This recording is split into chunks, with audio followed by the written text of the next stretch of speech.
When the German army swept across Poland in September 1939, the quiet town of Roswithow found itself under the boot of occupation.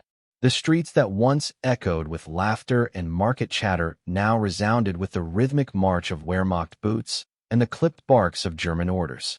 It was here, amid fear and humiliation, that a young Polish doctor named Eugene Lazowski began to wage a silent war of his own. Lazowski had been a physician before the invasion, a gentle man devoted to his patients and his young wife. He believed in science, in compassion, and in the sanctity of human life. But as Poland burned, medicine became more than a profession. It became an act of resistance. Working under the watchful eyes of German officers, he treated both Poles and Jews, often sneaking food and medicine into the ghetto despite the threat of execution. Each knock on the door could mean discovery. Each night brought the same question: how much longer could he save others before someone betrayed him? By 1941, the Germans had begun rounding up Jews and suspected resistance members from Roswithow and nearby villages. Entire families vanished overnight. Lazowski watched the trains roll eastward and knew what awaited them. He also knew that as a doctor, he possessed something the occupiers feared but needed: knowledge of disease. That knowledge would soon become his weapon. One winter evening, while treating a malnourished Jewish child through a hidden ghetto gate, Lazowski encountered an old university colleague, Dr. Stanislaw Meticulous, a fellow physician working for the Polish Red Cross. Meticulous carried with him a grim smile and a vial of possibilities. He had been experimenting with a bacterium that produced a false positive for typhus, a disease that terrified the Germans. Typhus, spread by lice, had ravaged armies since Napoleon's time. Even a rumor of infection could clear an entire region. Meticulous confided in Lazowski that by injecting healthy people with a harmless strain that triggered the Weil Felix test, the diagnostic tool for typhus, he could make them appear infected without any danger. "The Germans don't question results," he said quietly. "They see typhus and they run." That night, Lazowski could not sleep. The idea was madness or salvation. If he could make the Germans believe that Roswithow and the surrounding villages were in the grip of a deadly epidemic, perhaps they would isolate the area, leaving its Polish inhabitants in peace. The question was not whether it could work, but whether he had the courage to try. Outside, the snow fell softly, covering the barbed wire fences and the frozen tracks leading to the ghetto. From a distance, the world looked peaceful, but Lazowski knew better. Beneath that blanket of white lay fear, hunger, and quiet defiance. He stared at his hands, the same hands that had delivered babies, stitched wounds, and now trembled with the weight of a terrible decision. He would not pick up a gun, nor join the partisans in the woods. His battlefield would be microscopic, fought with syringes, cultures, and deception. Somewhere between duty and rebellion, between science and survival, a plan began to form. A plan so bold that if it succeeded, it could save thousands, but if it failed, it would cost him everything. It began quietly, almost too quietly to notice. In the winter of 1941, the small Polish villages surrounding Roswithow seemed to go on with life as best they could under occupation. But behind closed doors, something strange was happening. People were falling ill, not with coughing or fever, but with whispers of typhus. Dr. Lazowski and Dr. Meticulous had begun their daring experiment. They started small, testing the reaction of the Germans. They selected a few trusted villagers, people loyal to the underground, those who would never betray them. Meticulous injected them with the harmless bacterium Proteus OX19, which would show up as a false positive on the standard German typhus blood test. A few days later, the samples were sent to the German laboratory in Stalowa.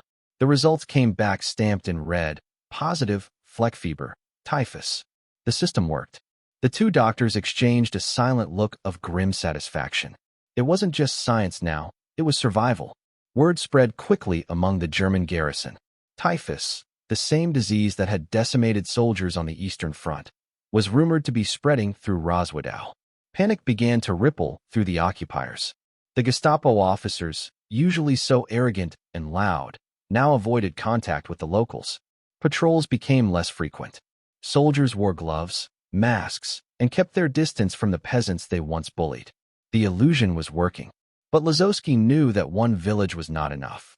To truly protect the area, the epidemic had to appear widespread and uncontrollable. So he and Meticulous expanded their operation to neighboring towns, Turbia, Charzweiss, and Zbydnio.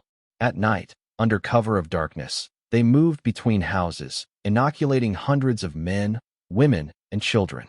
Every injection was both a risk and a lifeline. To maintain the illusion, they carefully staged the symptoms. Patients were instructed to stay indoors, look weak, and avoid German patrols. Lazowski filed false medical reports for the German authorities, documenting a rapid spread of the epidemic. Soon, maps of the district began to show a thickening cluster of red dots, infected zones that German doctors were too frightened to visit.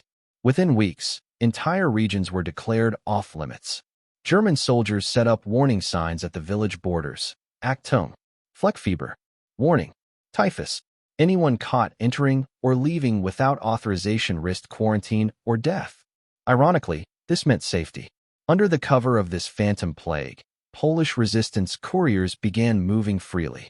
Jews hiding in nearby forests found refuge in the infected villages, knowing that German patrols wouldn't dare approach. Lazowski even used his position to forge medical documents labeling fugitives as typhus patients, making them effectively invisible to the Nazi bureaucracy. But with success came danger. The Germans were cautious, but not blind. The local epidemiological commission in Stalowa Wola began to take notice of the unusually high infection rate. How is it, one officer asked, that so many are infected, yet none are dying?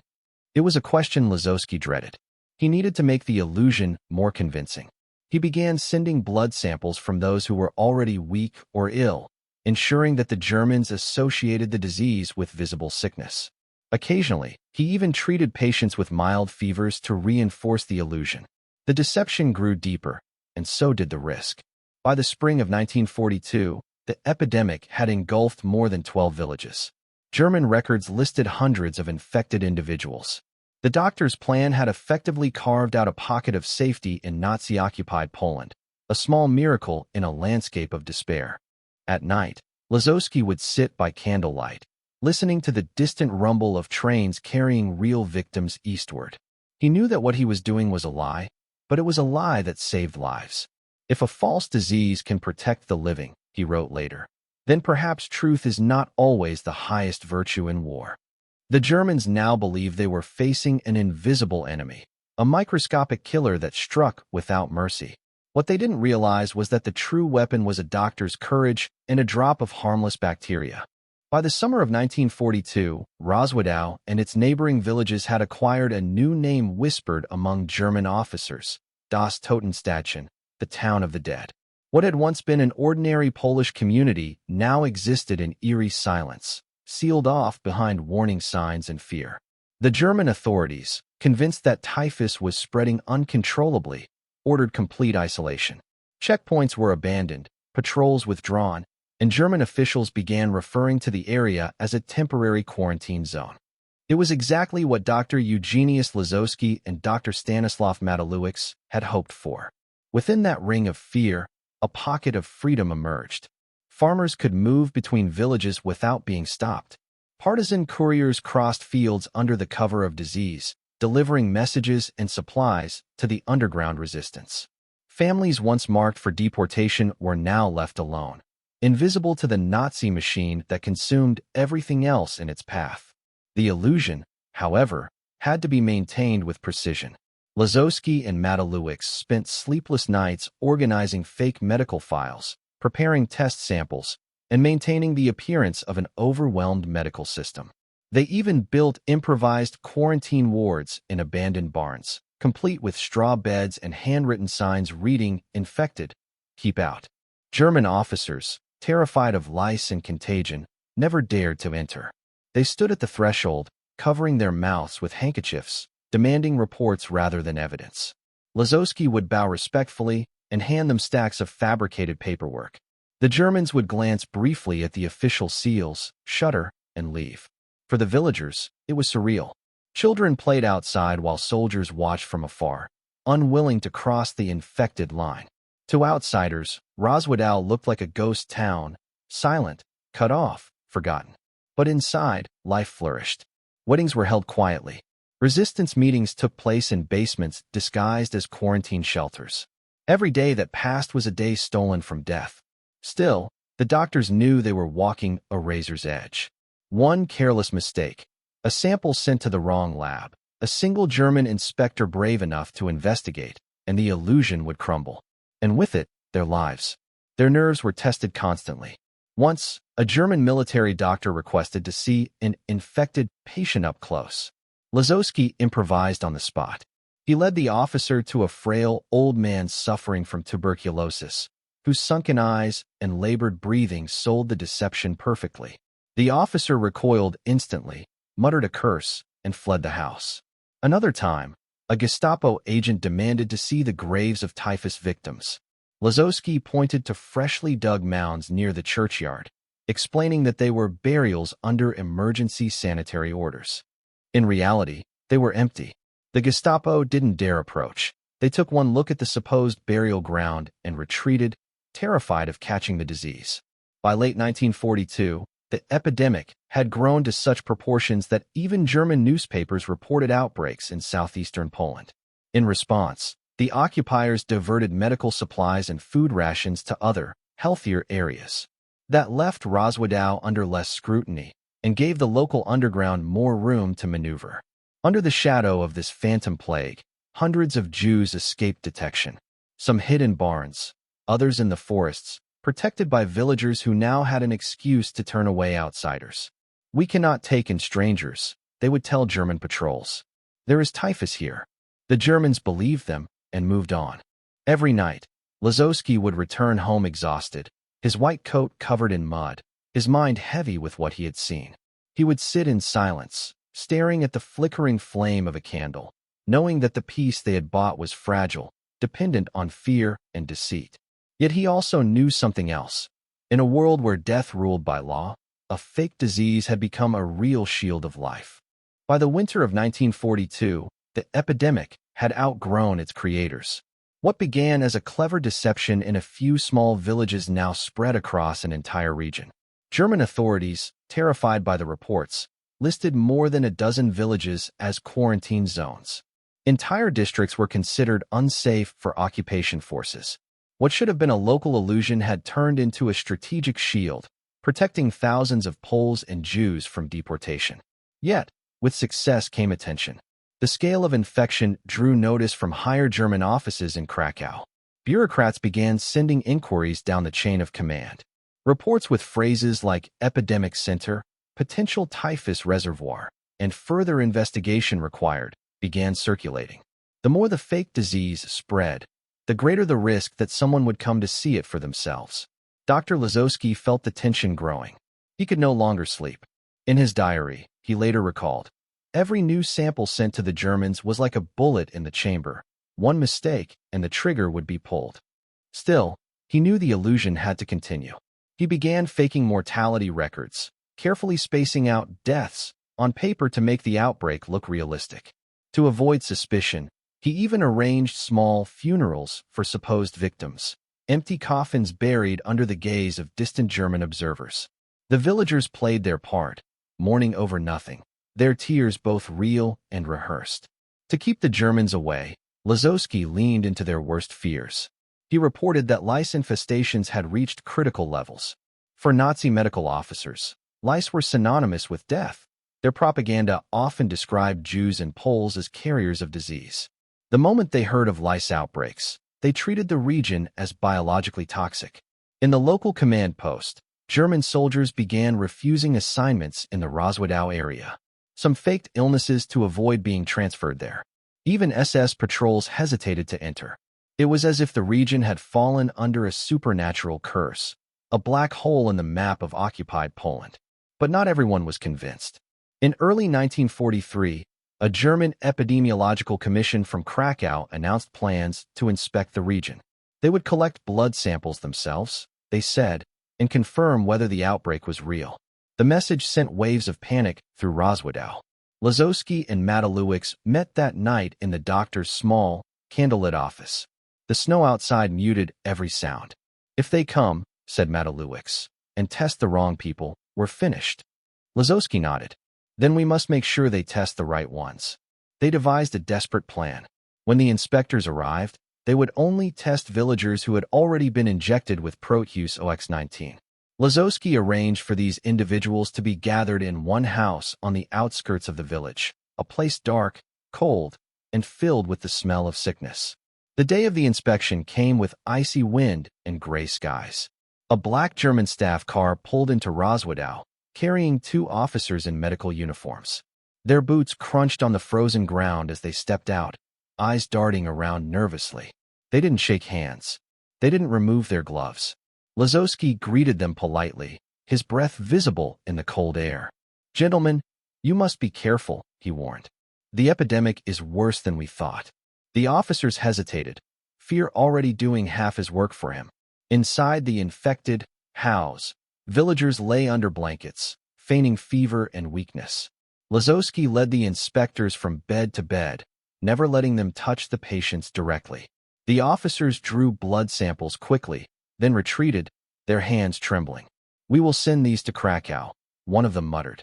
As the car drove away, Lazowski exhaled for the first time that day.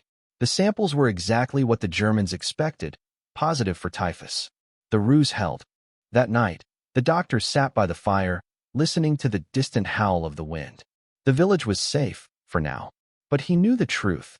Every victory made the lie bigger, and the bigger the lie, the harder it would be to sustain. For a brief moment, Dr. Eugene Lazowski believed that the storm had passed. The first inspection had gone perfectly. The German epidemiologists had tested his carefully selected patients, received their positive results, and fled Roswithout as quickly as they had arrived. The village exhaled in collective relief.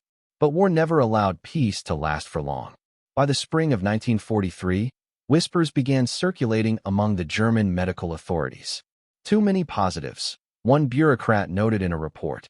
Yet no corpses, no major hospitalizations. Another questioned why the local Wehrmacht garrison hadn't reported any cases among their own ranks. The logic was unavoidable. If the epidemic was truly raging, how could German soldiers remain untouched? Lazowski sensed that the illusion's cracks were beginning to show. He could feel the weight of every lie pressing down on him.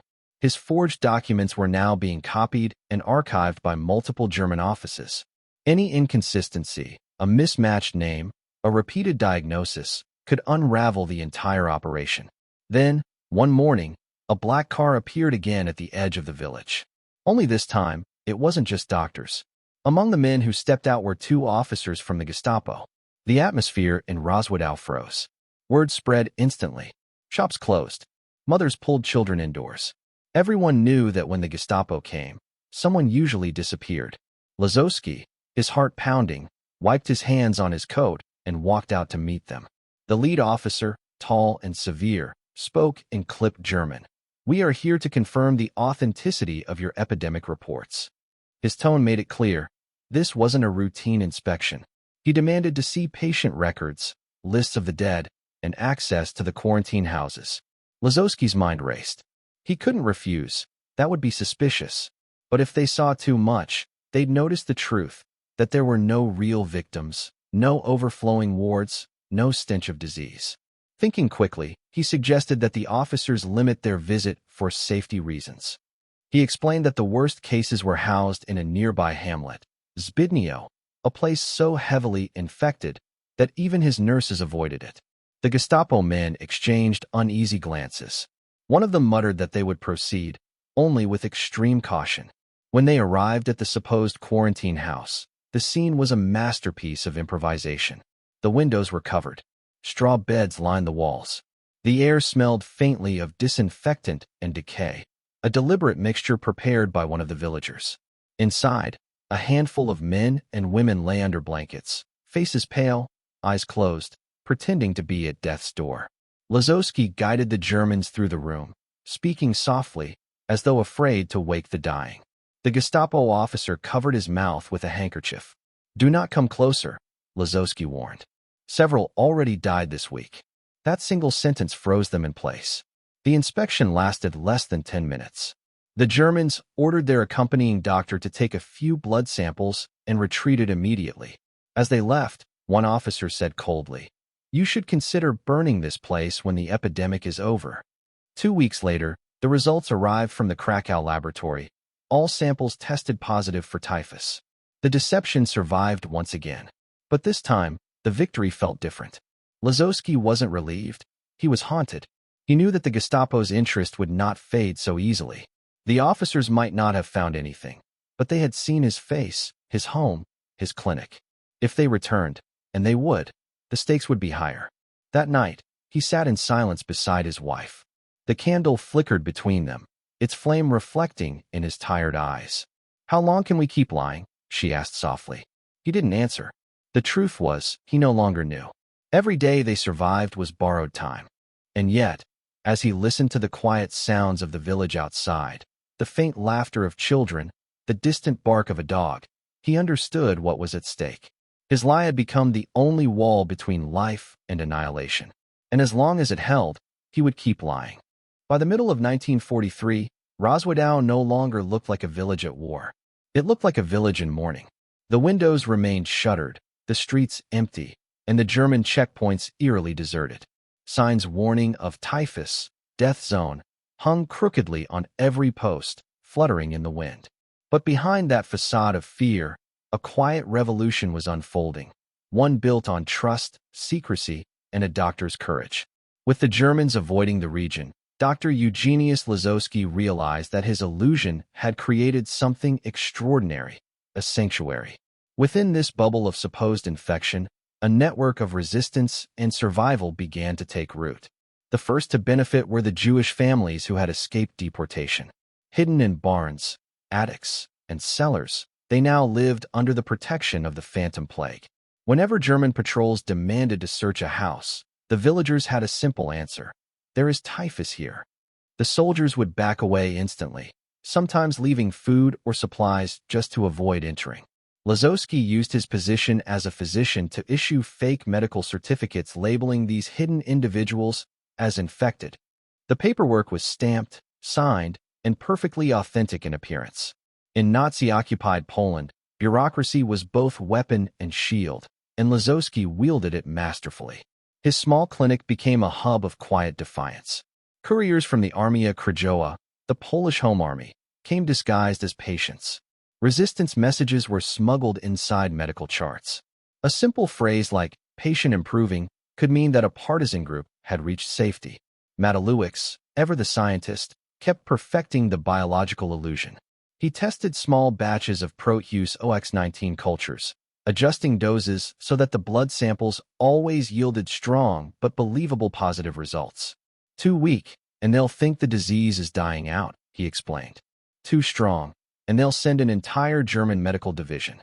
Every report had to be crafted like a symphony, precise, convincing, deadly in its realism. Meanwhile, Lazowski became a quiet legend among his people. To them, he was not just a doctor. He was a guardian of the living. Peasants from nearby towns traveled at night to seek his help, guided by moonlight and the promise of safety. Sometimes they came with the sick, sometimes with fugitives in need of false diagnoses. Lazowski never turned them away.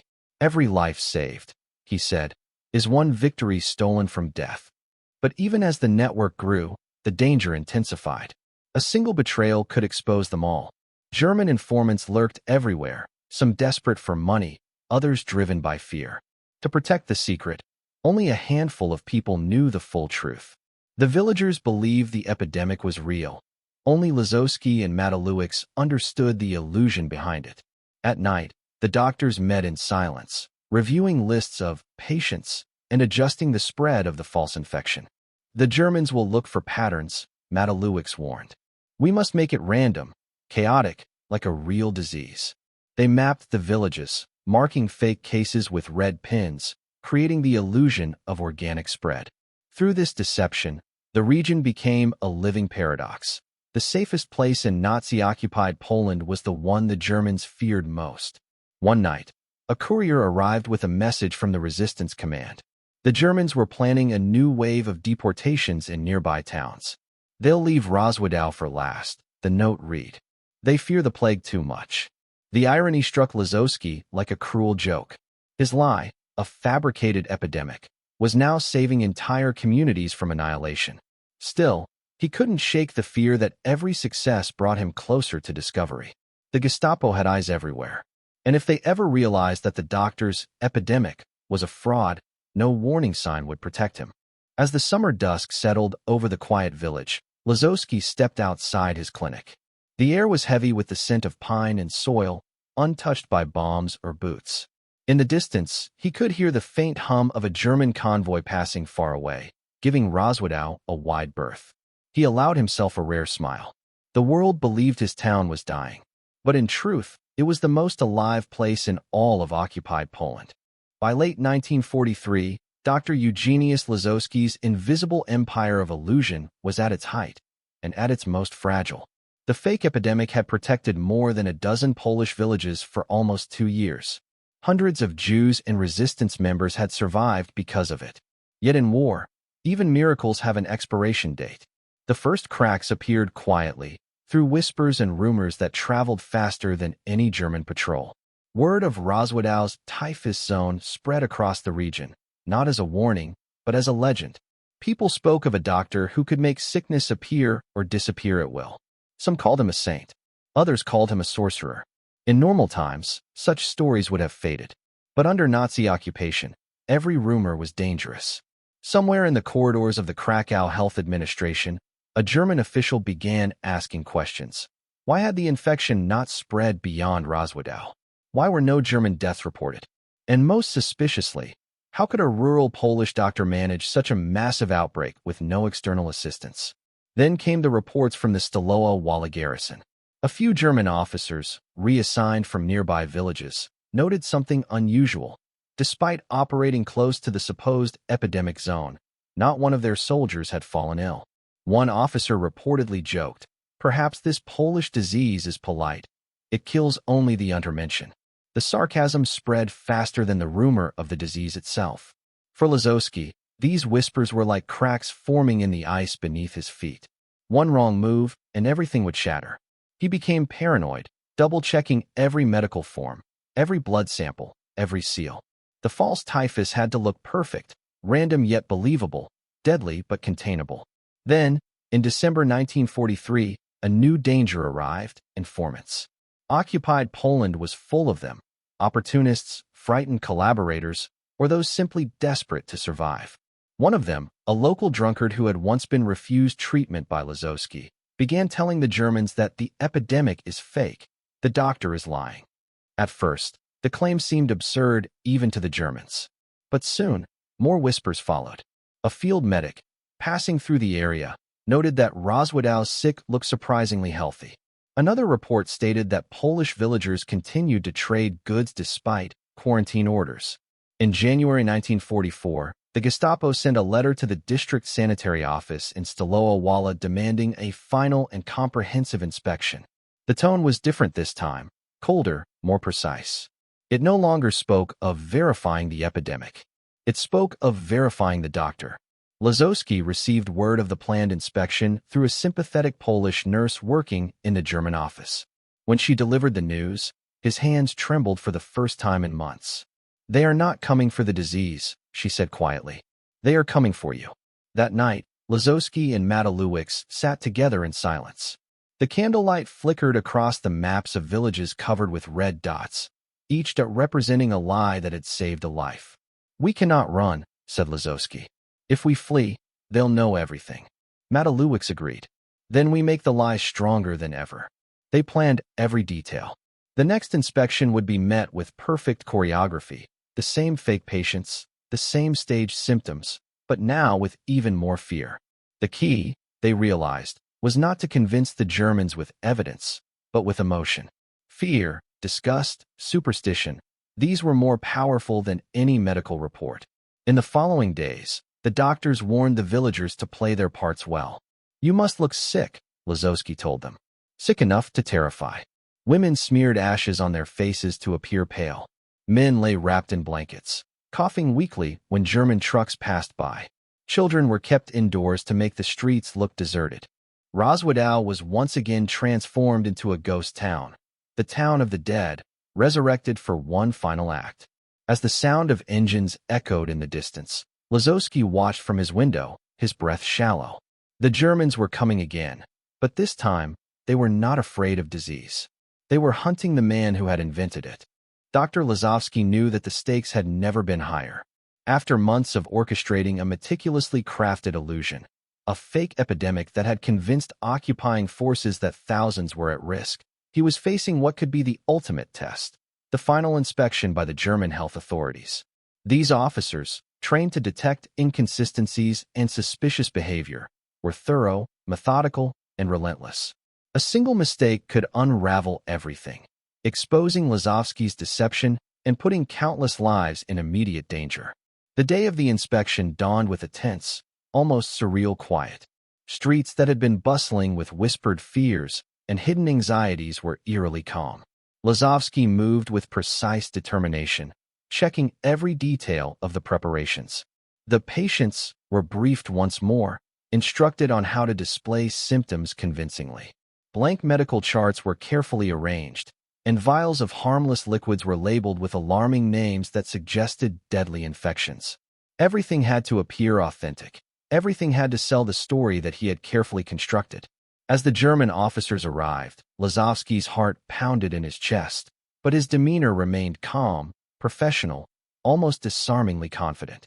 He greeted them with a polite nod, concealing the storm of tension that roiled beneath the surface. The inspection began methodically. Officers questioned local staff, examined records, and observed the makeshift clinic in operation. They scrutinized everything: the hygiene of the wards, the layout of the hospital beds, even the expressions of the patients. Each passing moment was a test of both his preparation and his nerve. To heighten the credibility of the epidemic, Lazowski had gone further than ever before. He had orchestrated subtle behaviors among the infected: shivering, coughing, feigned rashes, even staged collapses. Laboratory results were carefully fabricated to reflect alarming rates of contagion. Every interaction, every glance, every cough was choreographed with precision. Lazowski moved among the officers, answering questions with calm authority, presenting a facade of concern and urgency that left little room for doubt. Despite his careful planning, there were moments when tension threatened to crack his composure. An officer lingered too long near one patient, eyes narrowing in suspicion. Lazowski, sensing the scrutiny, intervened smoothly, offering additional explanations and medical jargon that seemed plausible. The officer nodded, but Lazowski knew that the slightest hesitation, the slightest misstep, could be disastrous. He had to maintain control, projecting an unshakable authority while concealing the truth. Hours passed like minutes. Lazowski felt the weight of every second, the lives of thousands resting on the delicate balance of deception. Finally, after what felt like an eternity, the officers concluded their inspection. They conferred quietly among themselves, occasionally casting glances toward Lazowski, who remained composed, expression carefully neutral. When they finally turned to him, the head officer spoke with a tone of reluctant approval, praising the thoroughness of the operation and the professionalism of the staff. Lazowski allowed himself a small, private sigh of relief. As the officers departed, Lazowski walked through the wards, silently congratulating the patients and staff who had played their parts so convincingly. He knew that the inspection had been the turning point. The fake epidemic, once a risky gambit, had now become a shield protecting thousands from the very real dangers outside the hospital walls. Lazowski allowed himself a rare moment of reflection. The moral ambiguity, the tension, the fear, all of it had been worth saving the lives of the innocent. The final inspection was over, but the war was far from done. Lazowski understood that new challenges would arise, requiring the same courage, ingenuity, and careful deception that had brought him this far. Yet, for the first time in months, he allowed himself to feel a glimmer of hope. He had survived the ultimate test, and with it, he had secured a fragile but essential protection for those who depended on him most. After the tense ordeal of the final inspection, Dr. Lazowski knew that survival depended on more than just deception. The fake epidemic had secured temporary safety, but it could not last forever. Rumors and whispers traveled faster than any fabricated disease, and the occupying forces were always one misstep away from discovering the truth. Lazowski realized that to truly save lives, he needed a plan, an escape plan for those trapped in the city, caught between fear, oppression, and imminent danger. The first step was gathering trustworthy allies.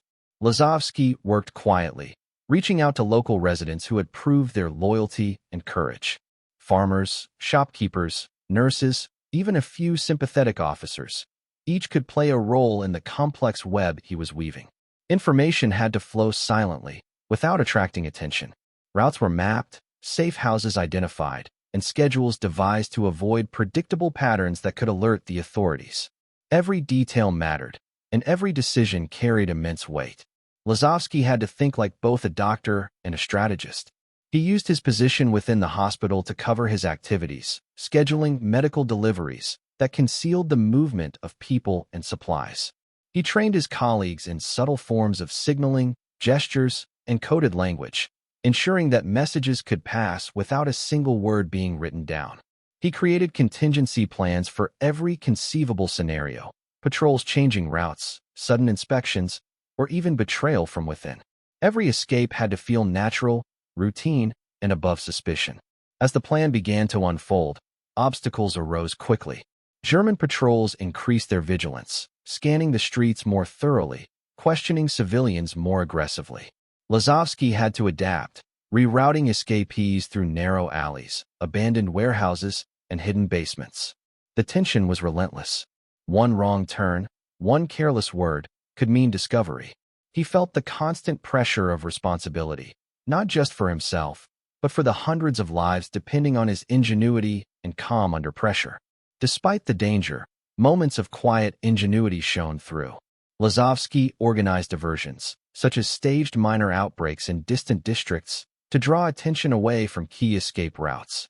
He enlisted children to carry messages hidden in innocuous objects, and even coordinated with sympathetic railway workers to allow secretive movement under the cover of routine transport. Every small success bolstered the morale of those involved, creating a fragile but critical sense of hope amid fear. Yet the plan was not without heartbreak. Some families were separated, and not everyone could escape at once. Lazowski had to make agonizing decisions about who could go first, knowing that any mistake could lead to tragedy. Sleepless nights were filled with both anxiety and determination, as he balanced the logistics of movement with the human cost of delay. Each life saved was a triumph. Each life left behind a heavy burden on his conscience. Through perseverance, the network of escapees gradually grew. Families moved under the cover of darkness, guided by careful instructions and unyielding courage. Lazowski himself rarely slept, constantly monitoring progress and ready to intervene if danger arose. The city became a living chessboard, with him moving pieces cautiously, anticipating threats, and orchestrating salvation from the shadows. By the time the first group reached safety outside the city, Lazowski allowed himself a fleeting smile. He had turned fear into strategy, deception into protection, and ingenuity into survival. But he knew this was only the beginning. Every escape was temporary unless the war ended, and the responsibilities he bore could not be abandoned. Yet for now, there was a glimmer of victory, the first tangible proof that his plan could work, and that thousands might yet be saved by the careful orchestration of courage, intellect, and unwavering determination. The war eventually ended, leaving a landscape scarred by destruction, loss, and grief. Dr. Lazowski, once a shadowy figure operating in secrecy, found himself reflecting on the consequences of his actions. The fake epidemic he had created, the escapes he orchestrated, and the countless risks he had taken, all had been driven by a single, unyielding principle: to save as many lives as possible. But with peace came the scrutiny of history, and the morality of his methods would be debated long after the last bullet had been fired. For Lazowski, the most immediate reward was the sight of the people he had saved. Families reunited, children who had never known true freedom running in fields once marked by fear, and entire communities slowly rebuilding their lives. These tangible outcomes were a testament to the ingenuity, courage, and relentless determination that had guided him through the darkest days of occupation. Yet even amidst this relief, he knew that the cost had been high. Some had not survived, some had been lost to betrayal, and the psychological toll of living under constant deception weighed heavily on those involved, including himself. Determined to preserve the lessons learned, Lazowski began documenting his experiences. In meticulously written journals and later memoirs, he detailed every strategy, decision, and moral dilemma he had faced. He wrote not to glorify himself, but to offer insight into the ethical complexities of survival in times of extreme crisis. His accounts became a study in both human ingenuity and moral ambiguity, revealing the difficult choices faced by those who dare to defy oppression while trying to uphold a sense of humanity. As word of his actions spread, Lazowski became a figure of quiet admiration. Survivors spoke of him in hushed tones, describing the courage that had saved them from certain death. Yet in official circles, reactions were mixed. Some criticized his methods as reckless or manipulative, questioning whether the ends truly justified the means.